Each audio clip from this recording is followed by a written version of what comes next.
as writers, like you in particular, they gave you the 2 episodes, right? Episode 4 and episode 9.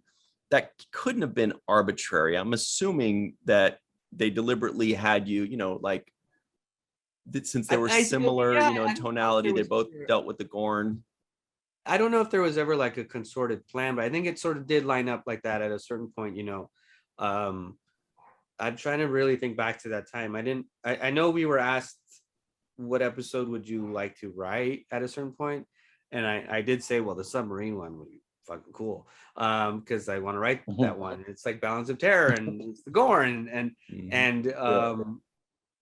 but it just lined up with the way the assignments were being put out, that was the one I would probably have gotten anyway, because it was the 4th one.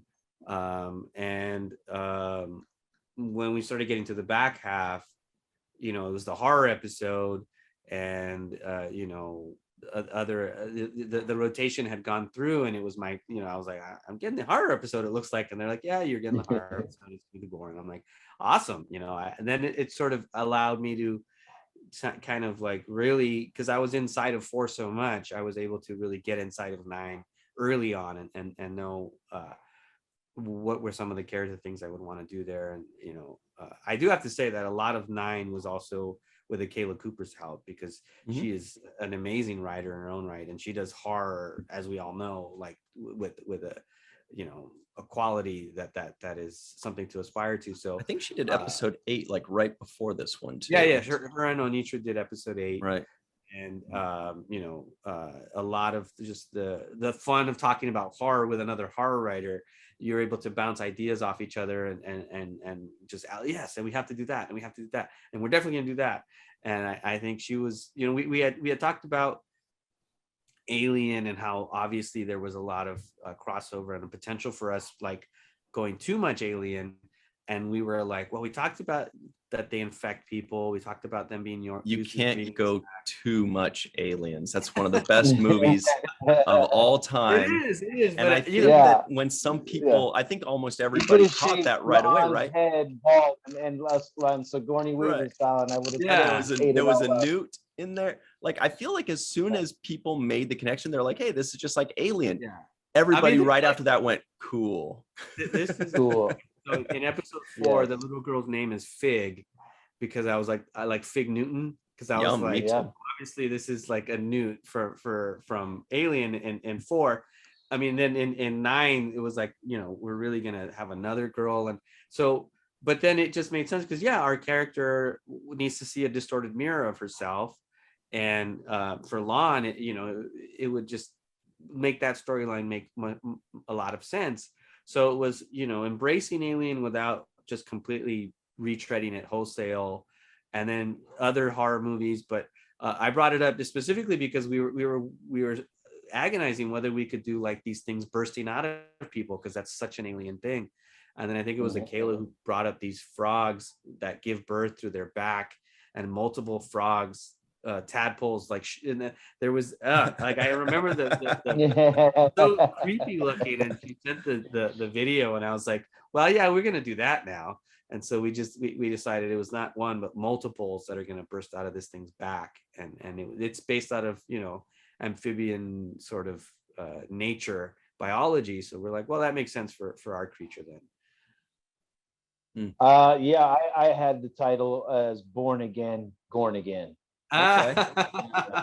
That's a good that was that's my t-shirt that I'll have printed up. But I definitely liked a lot of the choices. You actually went for going in depth into Spock's character, and you went into this whole kind of reaching into the dark side of Spock. I like that, that you're releasing some kind of emotional aspect to him. I really enjoyed the scene that you wrote about where Sam Kirk is calling him a pointy-eared computer. Yeah. And I was like, oh, that's gotta be a fun one to write. That was fun. I mean, one of the things I love about the original series was the way Bones would kind of take down Spock quite a bit. Yeah. And he was like, their back and forth was always my favorite kind of, banter. And so it was a little bit of channeling that sort of like assholery of human putting down the Vulcan.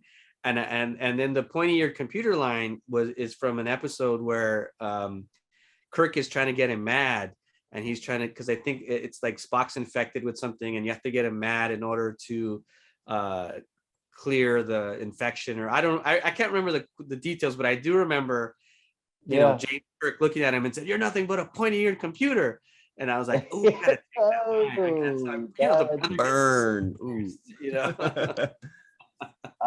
That's a nice little gem right there for Can I also toss in, if if we're talking about like one-liners that we really enjoyed, this line belonged to Mbenga, and who, by the way, we fell in love with in the first 5 minutes of the first episode. Babs is an amazing actor. The character is great, and Babs plays it in such a charming and charismatic way.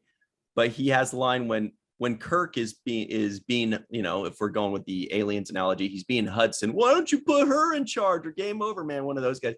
But Mbenga says, I could give him a sedative. And he says it kind of, you know, just like, just putting it out there. I could do something about this. You don't mess with Mbenga. You know, he's got, especially in season 2, you'll see he's got a, you know, we all fall in love with him already in season 1. And what's great is we're going to, you know, we're going to look under some layers of that character, and you realize, you know, where some of that coolness comes from and some of that poise comes from. It really is, you know, he's a man of many experiences. And so, yeah, you know, I love that about him too, where you're just like, oh shit, don't mess around with Mbenga. He'll put you down. I love it.